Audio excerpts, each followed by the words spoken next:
Si vos données sont capturées à votre insu, pouvez-vous vraiment vous dire libre? Pour comprendre la gravité de cette situation, faisons un parallèle historique. Il y a un siècle, la colonisation se matérialisait par la prise de terre, l'exploitation de ressources, la domination militaire. Aujourd'hui, la colonisation est devenue invisible, numérique, opérant à travers les flux de données. L'Afrique, qui a longtemps lutté pour sa souveraineté politique, se retrouve confrontée à une nouvelle forme d'assujettissement, la dépossession de sa mémoire digitale, de ses secrets, de son avenir. Imaginez un instant. Vous marchez dans les rues de Ouagadougou, la capitale burkinabé.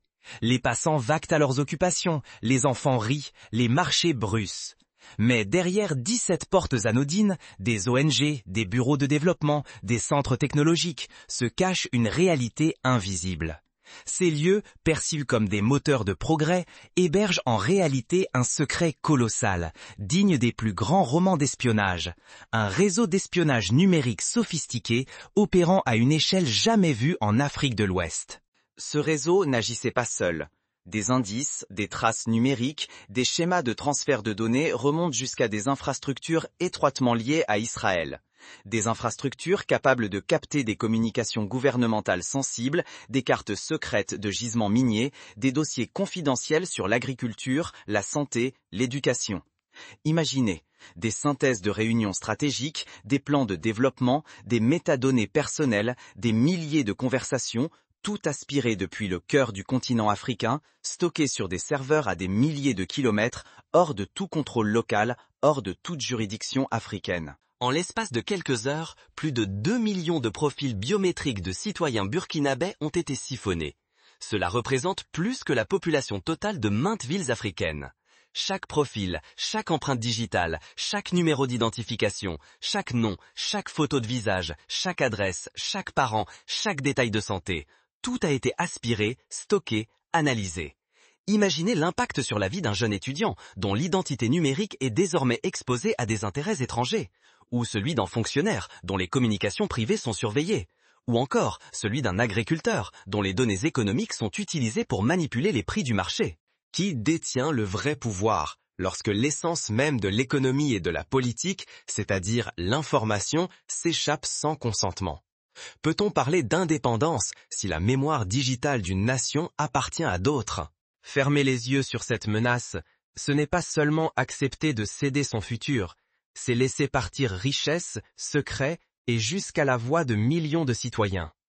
C'est comme si, à chaque seconde, un morceau de souveraineté s'évaporait, rendant le continent vulnérable à toutes les formes de pression, chantage, manipulation, ingérence.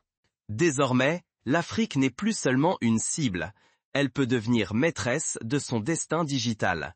La question n'est plus de savoir s'il le faut, mais comment y parvenir. Qui doit contrôler l'avenir numérique de l'Afrique? Ses citoyens ou des puissances étrangères? Mais se dresser face à ce défi, c'est ouvrir une brèche vers une nouvelle doctrine, celle de la souveraineté numérique. Dans cette doctrine, chaque donnée, chaque algorithme, chaque infrastructure devient un rempart de liberté. C'est une révolution silencieuse mais fondamentale. C'est la promesse pour chaque citoyen de rester maître de son identité, de ses choix, de son avenir. Pour mieux comprendre, revenons à la genèse de cette opération. Les ramifications de ce réseau dépassent largement le Burkina Faso. Elles touchent le Mali, le Niger, la Côte d'Ivoire, le Sénégal. Un véritable maillage continental tissé dans l'ombre pendant des années. Alors que l'Afrique célébrait la modernisation, peu se demandaient qui, réellement, tissait la toile de ces réseaux. Sous couvert d'aide, de numérique et de progrès, des sociétés israéliennes, appuyées par de grandes multinationales et parfois des ONG, ont infiltré, pendant plus de 15 années, les télécommunications, les centres de données, les infrastructures essentielles de plusieurs pays africains. Prenons un exemple concret. En Éthiopie, un projet d'école connectée, financé par une fondation étrangère, a permis l'installation de centaines de serveurs dans des établissements scolaires. Officiellement, ils servaient à l'éducation numérique.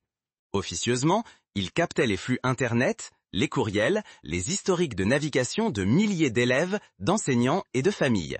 Des dizaines de milliers de profils numériques créés à leur insu. Autre exemple, au Sénégal, une entreprise de gestion agricole proposait des outils de suivi satellite pour optimiser les récoltes. Mais ces mêmes outils cartographiaient en détail les sols, les ressources en eau, les itinéraires de transport.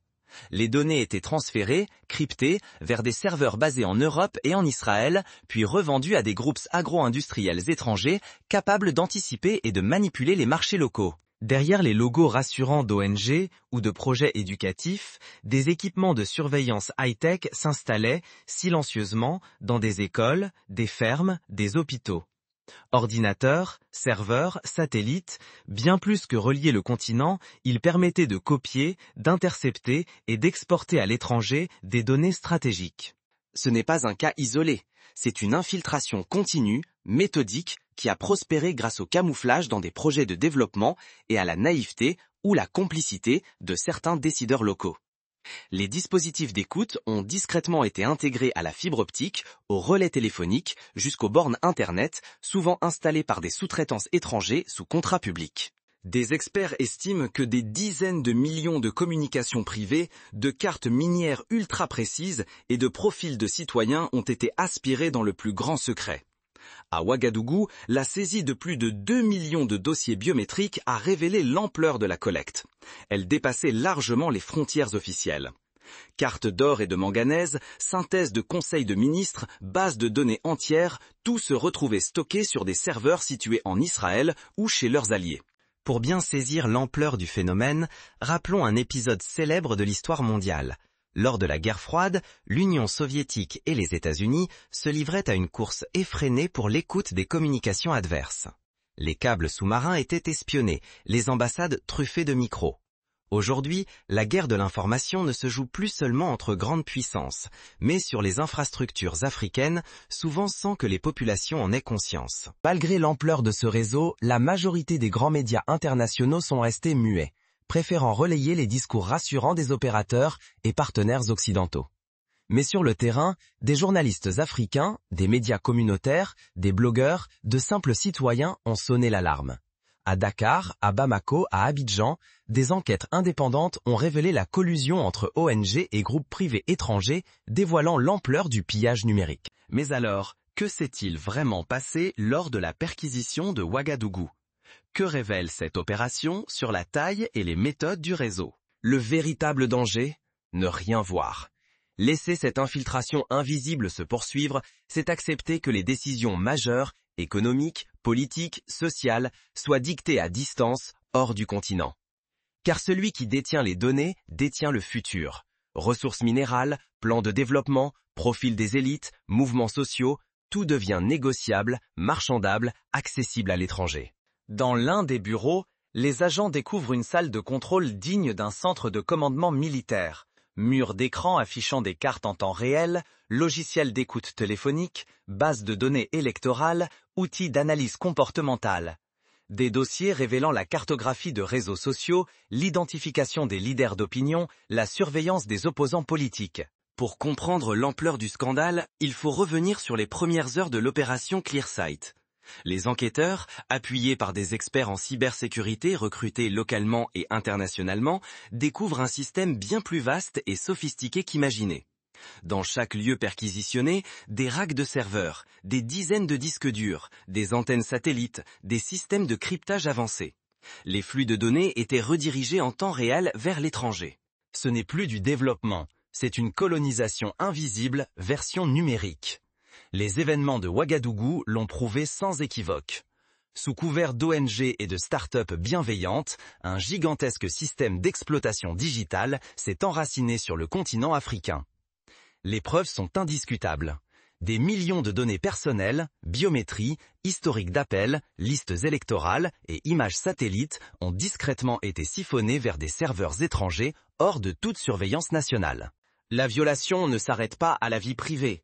Des dossiers gouvernementaux classés, des cartographies stratégiques des ressources naturelles, jusqu'aux échanges confidentiels des ministères, ont été capturés puis transmis à des puissances extérieures. L'Afrique se retrouve ainsi exposée à toutes les formes de pression, chantage politique, manipulations économiques, interférences dans les choix souverains des États. Chaque faille numérique devient une arme. La moindre information sensible sur un ministre ou un projet stratégique peut servir de levier, forçant des décisions contraires à l'intérêt national. L'Afrique n'est plus simplement espionnée, elle est dépossédée de son pouvoir de décision. Pour illustrer cette réalité, prenons le cas du Rwanda, où la fuite de dossiers médicaux confidentiels a permis à des compagnies étrangères de cibler les patients avec des publicités, mais aussi de faire pression sur les autorités sanitaires pour orienter des politiques de santé publique. Ou celui du Gabon, où la cartographie secrète des gisements de pétrole, capturés par des sociétés étrangères, a été utilisée pour négocier des contrats défavorables au pays. Ce choc entraîne une onde de colère et de trahison vis-à-vis des ONG et entreprises étrangères. Derrière l'apparence de l'aide, beaucoup découvrent un prétexte pour un pillage massif des données. La confiance est brisée. Les populations s'interrogent. À qui servent vraiment ces infrastructures numériques? Qui possède le contrôle sur les réseaux et sur les données africaines? Les enjeux sont immenses. Continuer sans garde-fou, c'est accepter manipulations électorales, pillage des ressources stratégiques et une perte durable de souveraineté. L'avenir de millions de citoyens africains est en jeu. Ce réveil brutal impose une évidence. La souveraineté numérique ne peut plus être ignorée ni différée. La crise dépasse les frontières d'un seul pays. À Addis-Abeba, siège de l'Union africaine, un débat inédit s'ouvre. Les chefs d'État réclament des audits complets sur tous les contrats technologiques conclus avec des entités étrangères. Certains gouvernements vont plus loin, exigeant la suspension, voire l'annulation, des accords jusqu'à l'obtention d'une transparence totale. Car la menace majeure n'est plus militaire ou territoriale. Elle est insidieuse, tapie dans les flux de données et les architectures invisibles du numérique. Ce qui se joue aujourd'hui, c'est la capacité à décider, innover, protéger les richesses et la dignité de tout un continent. Pourtant, dans le tumulte et l'indignation, une détermination nouvelle émerge. L'Afrique transformera-t-elle ce choc en opportunité pour bâtir sa propre souveraineté numérique? Le débat s'intensifie à Addis-Abeba, où une poignée de décideurs s'apprête à prendre des mesures radicales. Mais dans l'ombre, d'autres forces se mobilisent, prêtes à défendre leurs intérêts à tout prix. Mais loin de la frénésie médiatique, un événement discret va tout changer à Ouagadougou. Dans le plus grand secret, un sommet régional réunit des chefs d'État, des ministres du numérique et des représentants de la société civile. Ensemble, ils adoptent une doctrine révolutionnaire articulée autour de 4 piliers fondamentaux. Et si, pour la première fois, l'Afrique imposait ses propres règles numériques? L'opération Clearsight a provoqué un choc sans précédent. Partout sur le continent, des réactions en chaîne s'enclenchent, des contrats technologiques sont suspendus du jour au lendemain, des audits d'urgence sont lancés, et plusieurs sociétés étrangères, soupçonnées de collusion, ferment leurs portes ou s'enfuient discrètement. Premier pilier, toutes les données africaines devront désormais être localisées sur le sol africain, pour en garantir la sécurité et le contrôle. Deuxième pilier, chaque technologie étrangère à usage critique devra être certifiée, afin de réduire la dépendance et d'empêcher toute intrusion. Troisième pilier, un marché commun africain de la cybersécurité sera créé, permettant de mutualiser ressources, talents et innovations. Enfin, quatrième pilier, l'émergence d'une identité numérique africaine respectueuse des droits des citoyens et opposée à la surveillance de masse. Ce consensus, obtenu au terme de difficiles négociations, marque une rupture historique. Jamais autant de dirigeants africains n'avaient parlé d'une seule voix sur un dossier aussi stratégique. Pour la première fois, la société civile ne reste pas à l'écart. Syndicats, associations, start-up, experts en cybersécurité imposent leurs exigences de transparence et de respect des droits fondamentaux. À l'international, la doctrine fait l'effet d'une déflagration. Les pays occidentaux affichent leur inquiétude, craignant l'apparition d'un splinternet africain qui leur fermerait l'accès au marché et aux données. À l'inverse, des puissances asiatiques comme la Chine ou l'Inde se disent prêtes à adapter leurs offres pour respecter les nouvelles règles africaines. L'équilibre géopolitique numérique se trouve bouleversé. Dans les rues, sur les réseaux sociaux, dans les universités, l'ambiance a radicalement changé. À la résignation succède une affirmation identitaire puissante, l'Afrique refuse désormais d'être un terrain d'expérimentation ou une périphérie numérique. Elle revendique sa place comme centre d'innovation, décidée à protéger et valoriser ses propres ressources immatérielles. Des hashtags tels que « Données africaines, pouvoir africain » deviennent viraux, témoignant d'une fierté nouvelle. Pourtant, cette unité reste fragile. Si ce consensus ne se traduit pas en actions concrètes, la doctrine risque de n'être qu'un vœu pieux, étouffé par les pressions extérieures et les intérêts privés. L'Afrique joue ici sa souveraineté numérique, une bataille décisive pour son avenir.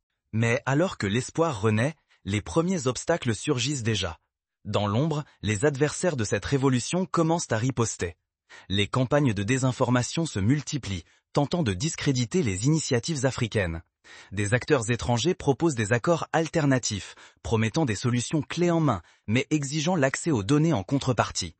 Les cyberattaques contre les institutions publiques africaines augmentent, dans l'espoir de déstabiliser les nouveaux dispositifs de sécurité. Les cyberattaques, autrefois redoutées, ont chuté de façon spectaculaire. Les services publics et bancaires gagnent en fiabilité, rassurant chaque jour davantage les citoyens. Pour beaucoup, cette stabilité semblait inimaginable il y a encore quelques années. Face à ces menaces, des réponses concrètes émergent. Des universités africaines lancent des programmes de formation accélérés en cybersécurité, en cryptographie, en gestion des données. Au Nigeria, une start-up crée le premier cloud souverain certifié, hébergeant les données de milliers d'entreprises locales. En Afrique du Sud, un consortium de chercheurs développe un algorithme d'authentification biométrique respectueux de la vie privée, exporté dans toute la région. La souveraineté numérique n'est plus un simple slogan, elle redéfinit déjà la vie quotidienne de millions d'Africains. À Ouagadougou, comme ailleurs, l'impact est tangible. La connexion Internet, désormais 2 fois plus rapide, coûte moitié moins cher qu'auparavant. Les services publics, de l'état civil à la santé, sont modernisés grâce à des plateformes conçues localement et hébergées sur des serveurs africains. Mais cette avancée ne repose pas uniquement sur la technologie. De nouvelles lois imposent que toutes les données sensibles soient stockées sur le sol national. Des audits de sécurité sont désormais obligatoires, et chaque manquement entraîne une rupture immédiate des contrats avec les prestataires étrangers. Une fermeté inédite qui bouleverse les habitudes. Elles conçoivent des services adaptés aux réalités du marché, défendent une identité numérique locale et réinventent les usages. Dans les rues et sur les réseaux sociaux, la fierté monte. Pour la première fois, l'Afrique prend le contrôle de son avenir numérique. Certains investisseurs traditionnels, déstabilisés par ces exigences, ont quitté le marché. Pourtant, ce retrait ouvre la voie à de nouveaux partenaires, souvent plus transparents et désireux de respecter les règles africaines. Dans leur sillage, des entreprises locales émergent, renforçant l'écosystème numérique du continent.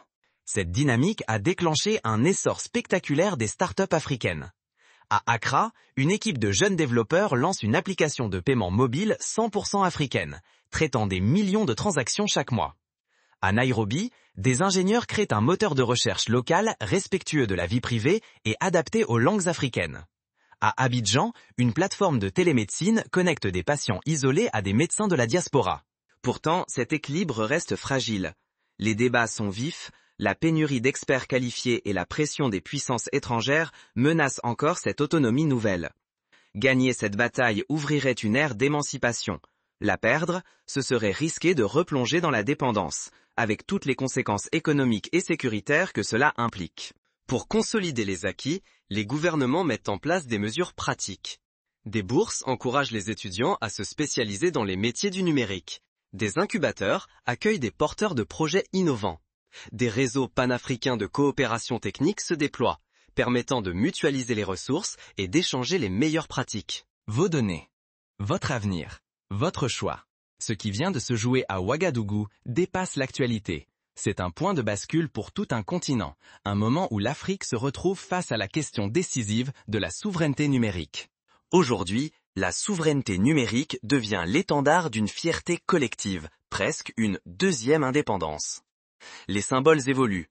Il ne s'agit plus seulement de hisser un drapeau, mais de maîtriser ses infrastructures et ses propres données numériques. Des journées nationales de la cybersécurité sont créées dans plusieurs pays. Des concours de hacking éthique récompensent les jeunes talents. Des campagnes de sensibilisation expliquent aux citoyens, dans toutes les langues locales, les enjeux de la protection de leurs données. Mais l'histoire ne s'arrête pas là. Un nouvel acteur, jusqu'ici invisible, s'apprête à bouleverser l'équilibre fragile qui s'installe. Plusieurs groupes de hackers africains, lassés des ingérences étrangères, se mobilisent pour défendre le continent. Ils traquent les failles, testent les dispositifs, alertent les institutions. Des alliances inédites se forgent entre la société civile, les universitaires, les entrepreneurs, les États. Pendant des décennies, l'Afrique a vu ses ressources pillées, ses terres disputées, ses voix souvent ignorées. Aujourd'hui, la frontière a changé. Elle n'est plus de sable ou de pierre, mais de codes, d'algorithmes et de réseaux. La bataille silencieuse du digital décide déjà des équilibres de demain. À travers l'opération ClearSight, l'Afrique a découvert l'ampleur d'un espionnage numérique orchestré depuis l'étranger. Nos données, biométriques, économiques, sociales, politiques, valent désormais bien plus que l'or ou le pétrole. Si elles nous échappent, c'est notre pouvoir qui s'érode, notre avenir qui se fragilise. Mais cette crise est aussi une chance. Pour la première fois, l'Afrique peut définir ses propres règles, bâtir une architecture digitale fidèle à ses valeurs et à ses besoins. Il faudra du courage et de l'unité. Citoyens, gouvernements, entrepreneurs, créateurs, chacun a un rôle crucial à jouer. Rester passif, c'est accepter que d'autres écrivent nos lois, captent nos innovations, décident de nos destins.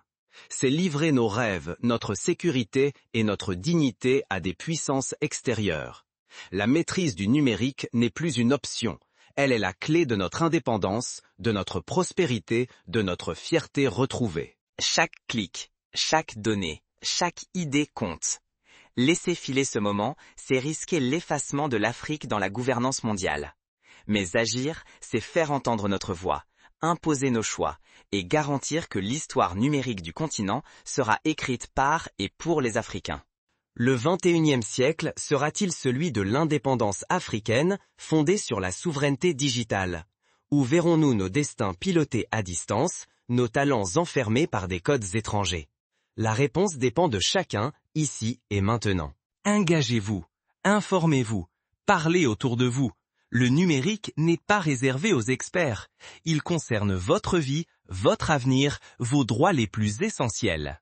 Jamais l'Afrique n'a conquis sa liberté en restant muette. Ce combat se gagne ensemble, pour faire résonner nos voix dans chaque ligne de code, sur chaque fibre, à chaque décision prise sur notre sol. Ce n'est pas qu'un enjeu technologique, c'est la bataille pour la dignité, la prospérité et la sécurité de millions de citoyens. Aujourd'hui, nous avons le choix. Être architecte de notre avenir digital ou spectateurs impuissants d'un nouveau colonialisme invisible. Levez-vous, débattez, refusez la résignation. Partagez vos idées en commentaire. L'Afrique numérique a besoin de vous. Souvenez-vous, vos données, votre avenir, votre choix.